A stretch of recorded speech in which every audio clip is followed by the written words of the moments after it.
Okay, so magandang umaga sa ating lahat at pag-usapan natin ngayon bakit si Kristo namatay. And why Christ died. So bago natin pag-usapan ang tungkol sa issue na ito, tayo po ay manalangin. Panginoon, muli kami nagpapasalamat sa inyong kabutihan. Salamat sa isensya ng bawat isa. Salamat sa inyong pag-ingat, paggabay. Sa pagkakaroon nito, Panginoon, ay hiling po namin na inyo pong ipaunawa, ipaintindi sa pamagitan ng inyong banal na Espiritu ang aming pag-aaral mo. At sa iyo po namin pinagkakatiwala ang lahat sa pamamagitan ng aming Panginoon Jesus. Amen. So why Christ died?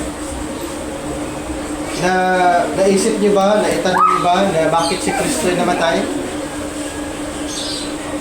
So, actually, maraming mga iba't ibang kaisipan tungkol sa pagkamatay ng ating Panginoon.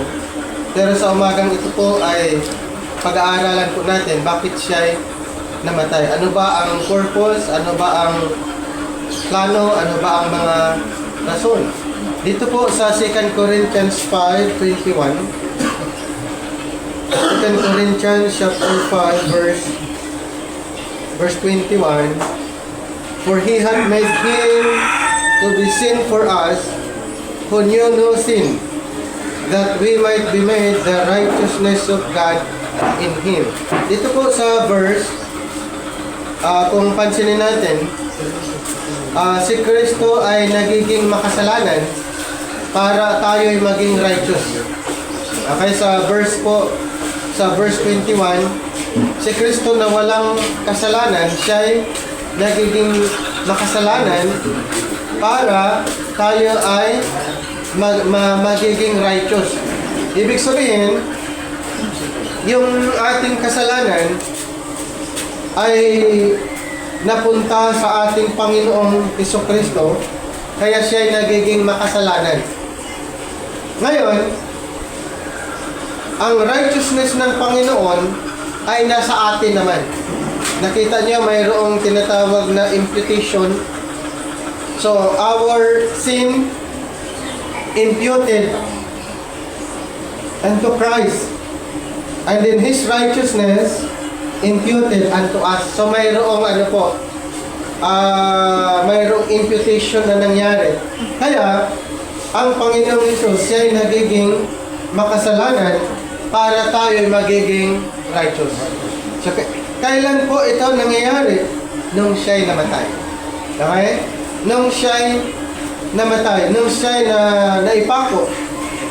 Dahil, kung tutusin, ang Panginoon, hindi siya pwedeng parusahan, hindi siya pwedeng ma-crucify dahil wala siyang kasalanan. Sino ba dapat ang parurusahan? Ang mga tao. Ang mga tao. Bakit? Dahil ang tao ay nagkasala. Anong sinasabi sa Romans chapter 3 verse 23? Verse 23, for all have sinned and come short of the glory of God. For all have sinned and come short of the glory of God. Tayo po makasalanan. At ayon dito sa verse na binasa natin, hindi po tayo karapat-dapat sa kaluwalhatian ng ating Panginoon. Kaya ang ginawa ng Panginoon para maalis sa atin yung kasalanan na pwede tayong parusahan, inako ng Panginoon. Okay? Inako ng Panginoon.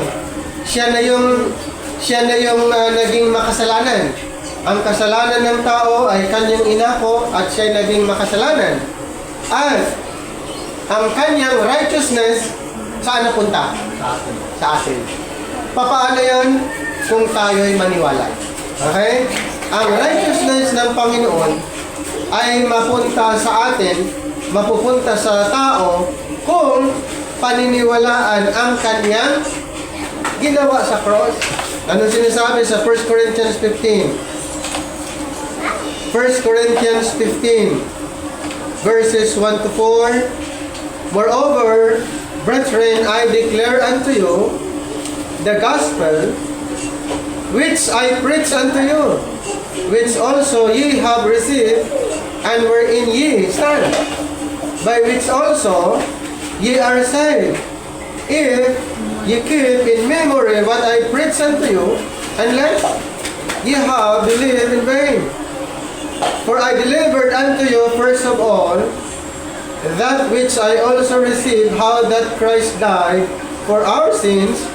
Ito po sa verse 3. How that Christ died for our sins, according to the scriptures, and Numbers 4, and that He was buried, and that He rose again the third day, according to the scriptures. So malinaw po na ang purpose kung bakit si Kristo namatay, para tayo ay maligtas. Okay? Para tayo ay hindi maparusahan. Para tayo ay hindi maparusahan, ang Panginoon ay gumawa ng paraan para ang tao ay maligtas. Ngayon, papaano kung ang isang tao ay hindi niya pinaniniwalaan ang Ebanghelyo? Walang kaligtasan. Kailangan tandaan po natin, mga kapatid, ang kaligtasan ay matatagpuan sa ating Panginoon. Ang kaligtasan ay dapat nating paniwalaan ang Panginoon na kanyang ginawa sa cross. Okay? So, sa Romans 5, kung idagdag natin ang Romans 5, 6 to 8, Romans chapter 5, verses 6 to 8, number 6, for when we were yet without strength, in due time, Christ died for the ungodly. Ito po sa verse number 6, Christ died for the ungodly. Sino po yung ungodly?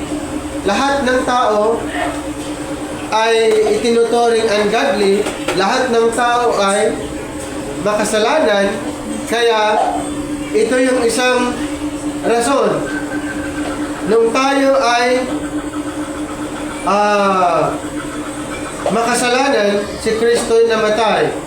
So in due time, Christ died for the ungodly. And then number 7, for scarcely for a righteous man will one die.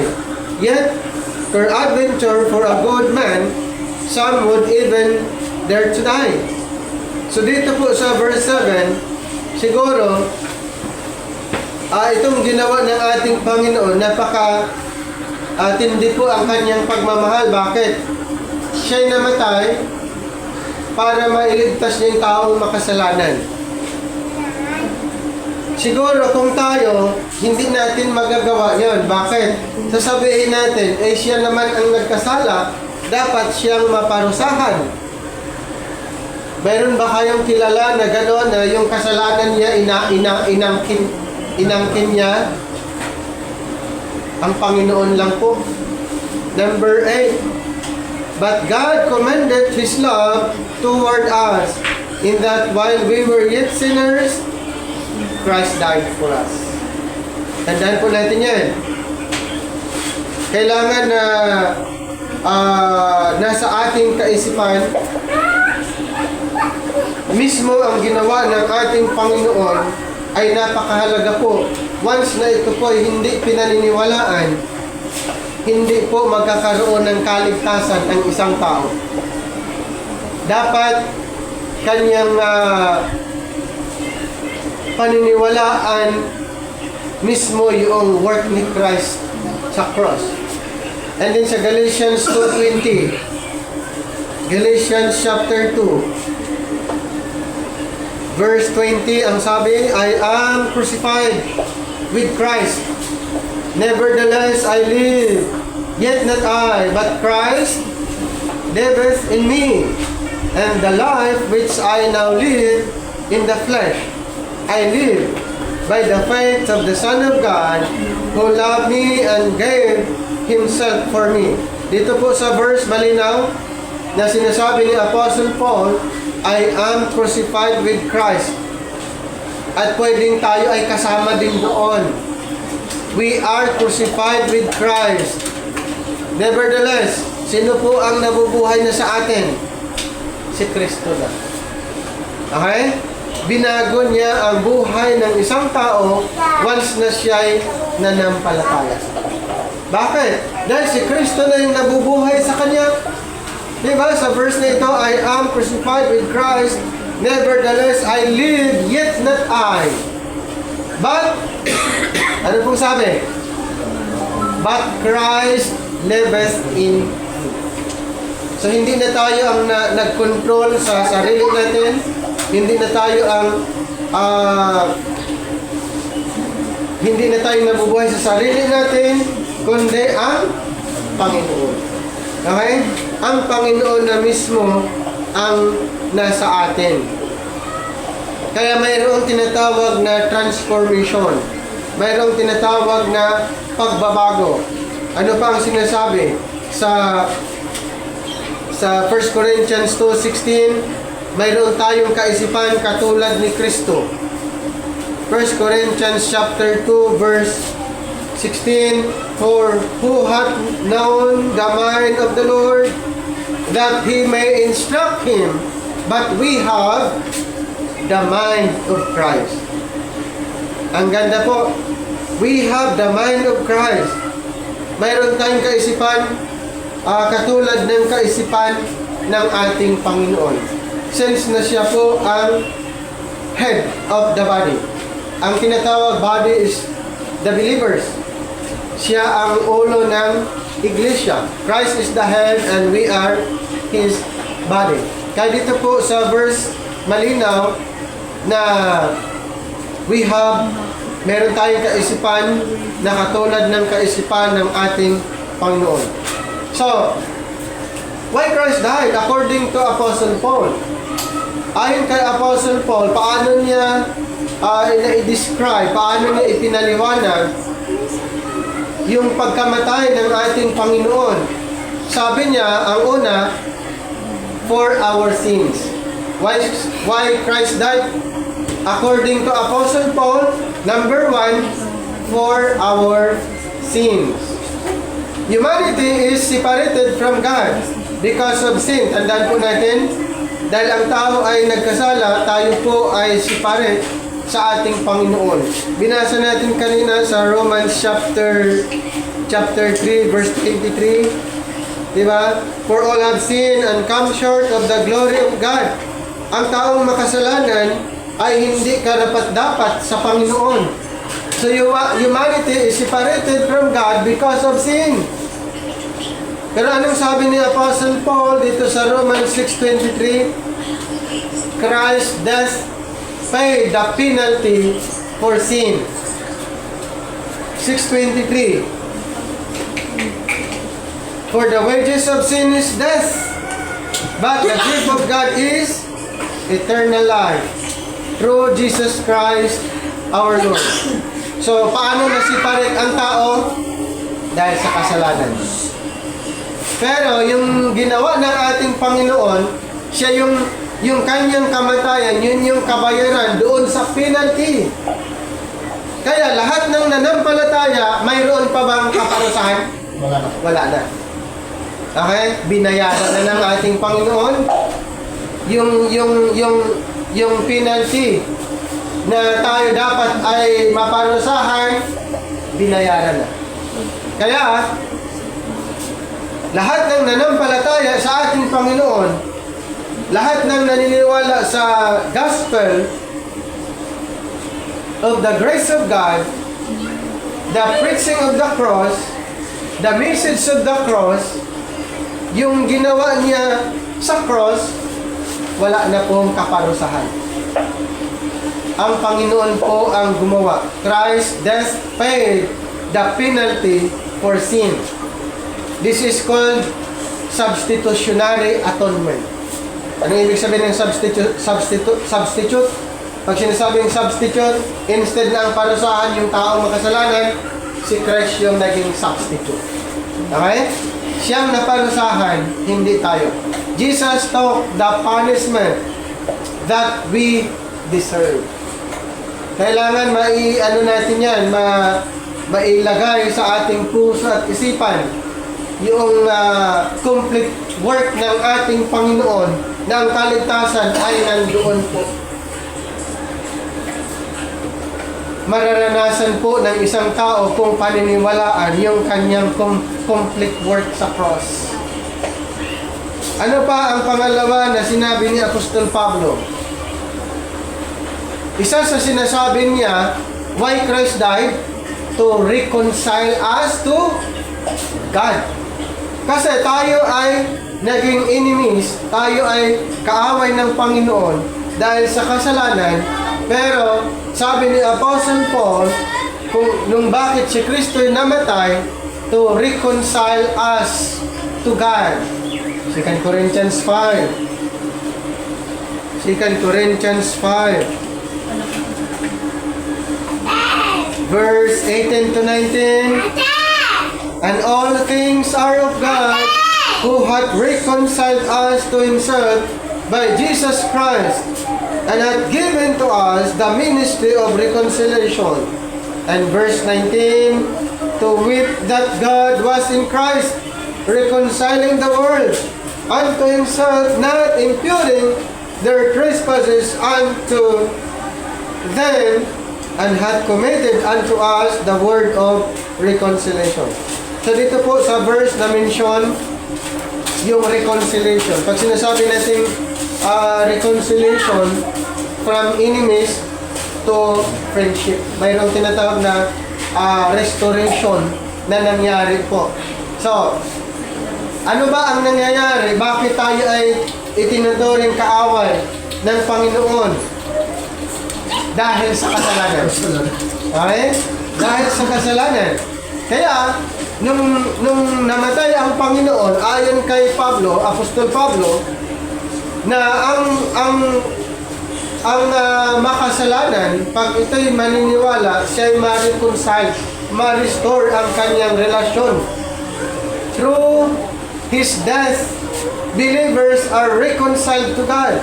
Meaning, our broken relationship with Him is restored. Di ba? Ma-restored yung dating relasyon. Tandaan po natin, nung ang tao ay nilikha, di ba mayroong relasyon ang tao sa Panginoon? Pero nung tao ay nagkasala, mayroon pa bang relasyon? Na yun yung na-broken, nawala. Kaya, sa ginawa ng ating Panginoon, dito po, anong mangyari? Magkaroon ng restoration. Magkaroon ng restoration. So yun yung dapat nating maintindihan na pag sinasabing reconciliation, to reconcile us to God through His death. Kailangan mo nang maniwala para masumpungan yung reconciliation. Papaano kung hindi siya naniniwala sa Ebanghelyo? Walang reconciliation. Walang restoration na mangyayari po. Bakit? Dahil ang restoration mangyayari lamang kung ang isang tao maniwala doon sa Ebanghelyo. Sa Gospel of Grace. Dapat yun po ang kanyang paniniwalaan. Then sa verse 19, to wit that God was in Christ, reconciling the world unto Himself, not imputing their trespasses unto them. Not imputing their trespasses unto them, and hath committed unto us the word of reconciliation. Kaya isa sa mission natin ay ipahayag ang Ebanghelyo para magkaroon ng reconciliation, ang taong makasalanan ay ma-restore doon sa ating Panginoon kung paniniwalaan ang Ebanghelyo. Next, isa pang sinabi ni Apostol Pablo, why Christ died? Because of God's love. Dahil sa kanyang pagmamahal. Diba? Sa binasa natin kanina sa Romans 5:8, in-emphasize ni Apostle Pablo, Christ's death was an act of God's love. Dahil sa kanyang pagmamahal. Dito sa, balikan lang natin sa Romans 5. Dito sa verse 8. But God commended His love toward us, in that while we were yet sinners, Christ died for us. Okay? But God commanded His love toward us, in that while we were yet sinners, Christ died for us. So ang pinaka demonstration ng pagmamahal ng Panginoon ay yung cross. Okay? Yung ultimate demonstration ng ating Panginoon ay sa cross, yung kanyang pagmamahal. Christ's death was an act of God's love, not because we earned it. It demonstrates God's initiative to save us, even while we were sinners. Ang Panginoon po ang gumawa ng paraan. Kasi pag hindi gumawa ang Panginoon ng paraan, may kaligtasan kayang tao? Wala. Kasi nga sa binasa natin sa Romans 3:23, for all have sinned and come short of the glory of God. Lahat ay makasalanan, walang karapat-dapat sa paningin ng Diyos. Kaya, ang Panginoon ay gumawa ng paraan para ang tao ay maligtas. Mayroon pang verse na ang nais ng Panginoon, ang tao ay maligtas. 1 Timothy 2. 1 Timothy chapter 2, verse 4. Who will have all men to be saved and to come unto the knowledge of the truth. Ano po yung desire ng ating Panginoon? Lahat ng tao ay maligtas. Okay? Who will have all men to be saved and to come unto the knowledge of the truth. So, ang nais ng Panginoon, maligtas ang tao. In-offer ng Panginoon ang kaligtasan for everybody, for all. Pero nakakalungkot po, ang daming tumanggi sa mensahe. Ang nakakalungkot po, maraming umayaw sa mensahe ng kaligtasan. Hindi nila naisip na ang Panginoon gumawa na ng paraan para ang tao ay maligtas, para ang tao ay hindi maparusahan, dapat itong paniniwalaan. So, God's initiative to save us. Siya po ang mayroong plano para ang tao ay maligtas. Diba, ang ganda yung plano ng Panginoon na siya mismong gumawa ng paraan, hindi yung tao ang gumawa ng paraan para iligtas niya ang sarili niya. Hindi po enough ang ginagawa natin para maligtas. Hindi po tayo ililigtas sa ginagawa natin. Okay? Hindi po tayo ililigtas sa ginagawa natin. Pero pwede tayong maligtas kung paniwalaan natin yung ginawa ng Panginoon. Nakuha niyo? So, Christ's death was an act of God's love. Romans 5:8. And then, number 4. Why Christ died? Ayon lang din sa sinasabi ni Apostle Pablo, for justification and new life. Justification means being declared righteous before God. Romans 5:1. Romans chapter 5 verse 1.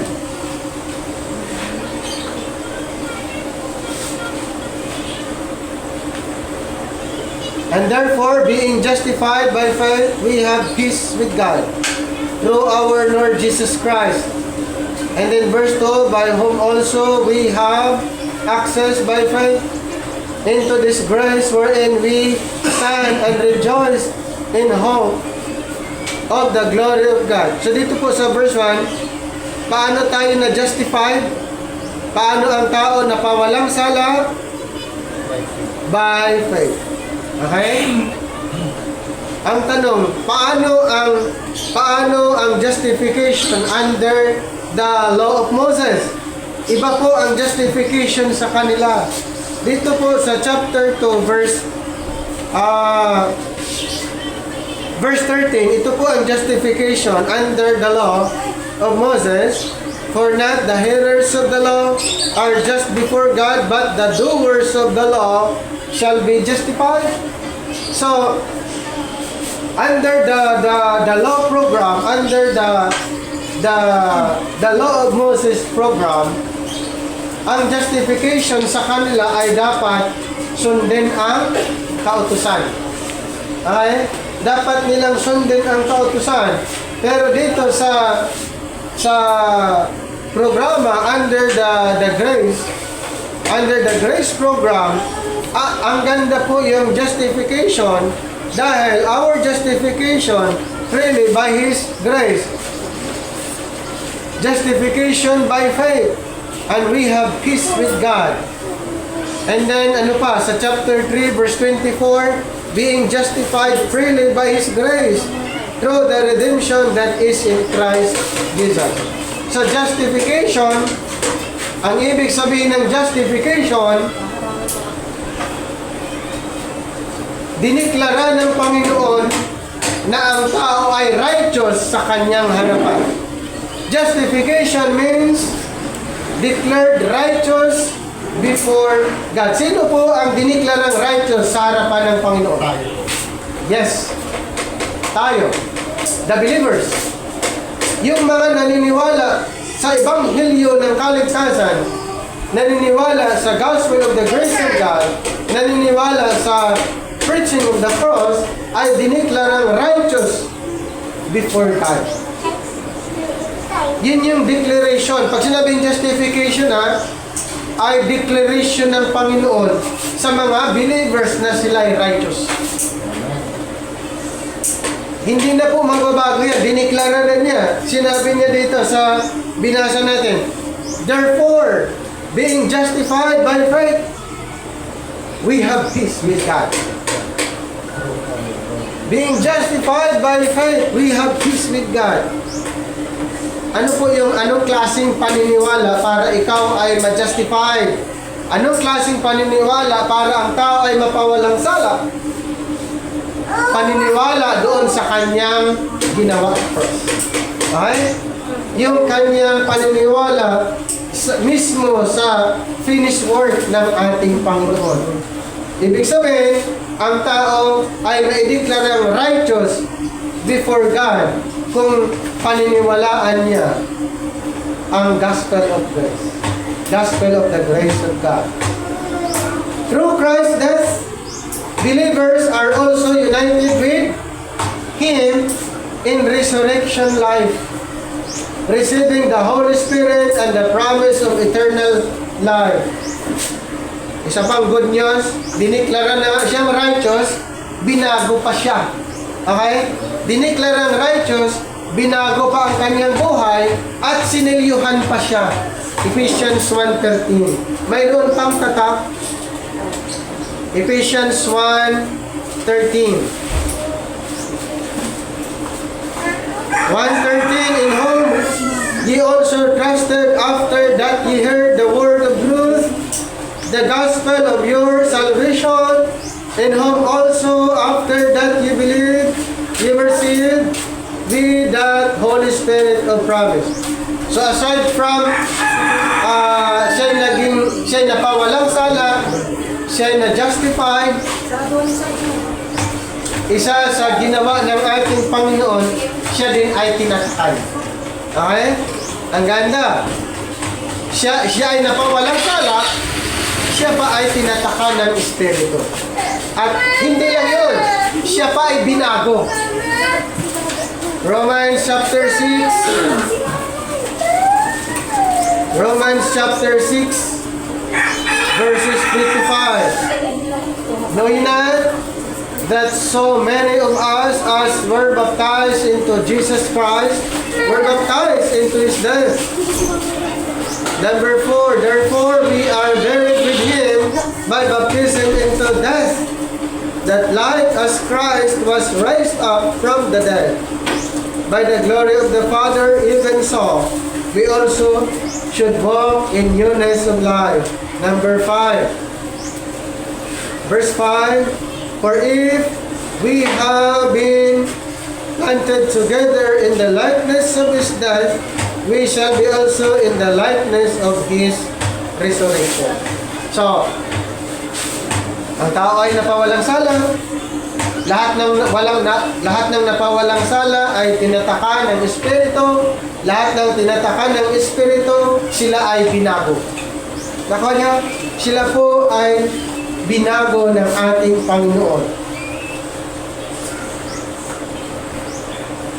Dito po na-describe nung si Kristo ay namatay, ay kasama na tayo doon. Okay, na-identify tayo. Kaya we are baptized into His death. So we are identified in Christ's death.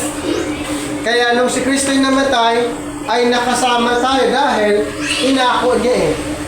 Okay? Inako niya. Nung siya ay namatay, tayo din ay namatay. Nung siya ay inilibing din tayo kasama niya. Nung siya ay nag-resurrect din kasama niya. Kaya, mayroon tayong new life. So, through Christ's death, believers are also united with Him in resurrection life, receiving the Holy Spirit and the promise of eternal life. Isa pa, binigyan niya ng buhay na walang hanggan.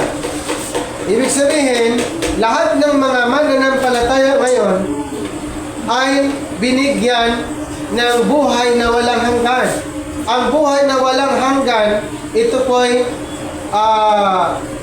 magagamit natin pag nakasama natin ang Panginoon magpakailanman. Mayroon sinasabi sa Titus chapter 1, 2. Mayroon na siyang pangako na eternal life. Siyempre, yung eternal life na ito ay magagamit lang natin kung kasama natin yung eternal God. Hindi pwede kasi na kasama natin ang Panginoon tapos wala tayong eternal life. Kaya, ipinangako niya sa mga nanampalataya. Titus chapter 1 verse 2, in hope of eternal life, which God that cannot lie promised before the world began. Pangako na ba niya? Yes. Ipinangako po niya yung eternal life. Ng chapter 3 verse 7 ng Titus, that being justified by His grace, we should be made heirs according to the hope of eternal life. So mayroon po tayong pinanghahawakan dahil sa pangako ng Panginoon, promise niya na buhay na walang hanggan. At ang buhay na walang hanggan, ito po'y magagamit natin pag nakasama natin ang Panginoon magpakailanman. So habang nandito tayo, alam natin na mayroong pangako ang Panginoon, buhay na walang hanggan. Okay? Yun yung isa sa pangako niya sa mga mananampalataya. Ano pa? Isa sa mga ipinapaliwanag ni Apostle Paul, yung regarding sacrifice. Christ willingly gave Himself. Christ willingly gave Himself. Wala namang nag-udyok sa Kanya, kundi mismo sa Kanyang sarili. Siya po ay willing na mamatay para sa lahat. Dito po sa Philippians chapter 3, Philippians chapter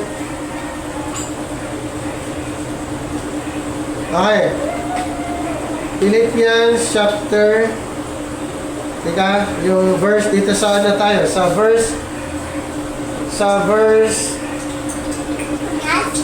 start tayo sa verse 7. Chapter 2, verse 7. But made himself of no reputation, and took upon him the form of a servant and was made in the likeness of man.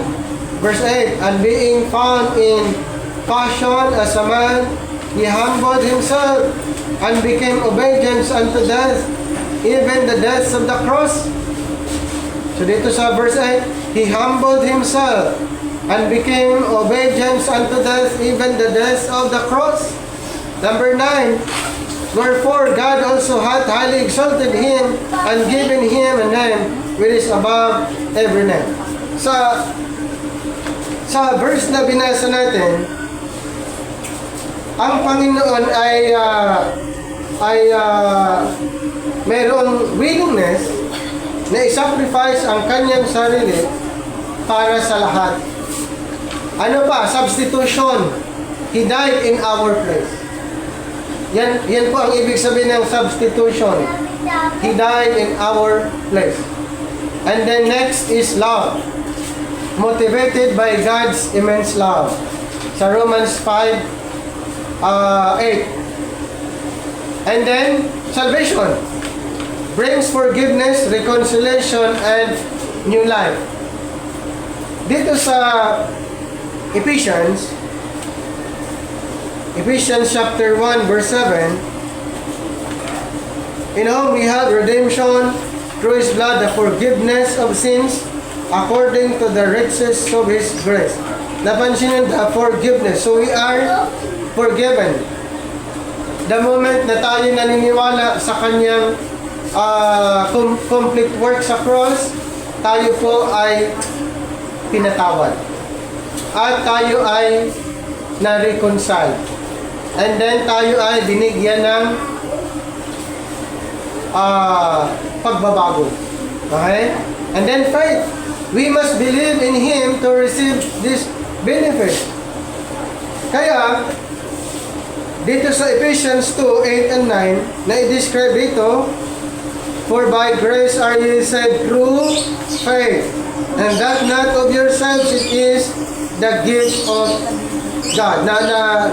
Napansin niyo po yung faith. For by grace ye are saved through faith. Ang paniniwala niyan doon sa kanyang complete work sa cross. We must believe in Him to receive these benefits.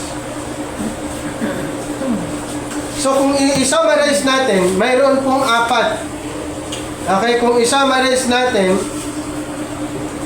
mayroon pong 4 na pwede nating i-remember.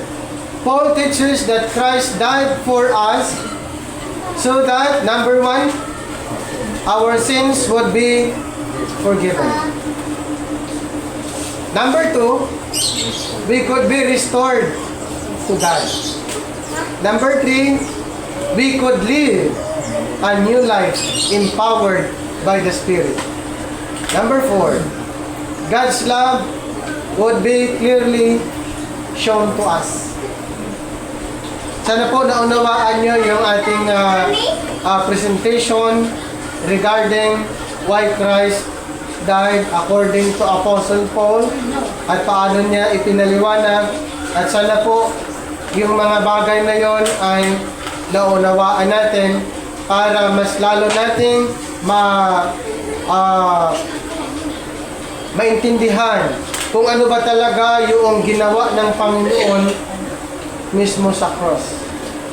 Okay? So tayo po ay manalangin. Panginoon, maraming salamat sa pagkakataon na inyong pinagkaloob sa amin. Salamat sa presensya ng bawat isa. Salamat sa mensahe na aming napag-aralan sa oras na ito. At pinagkakatiwala namin, Panginoon, ang buong araw na ito sa pamamagitan ng aming Panginoon Jesus. Amen.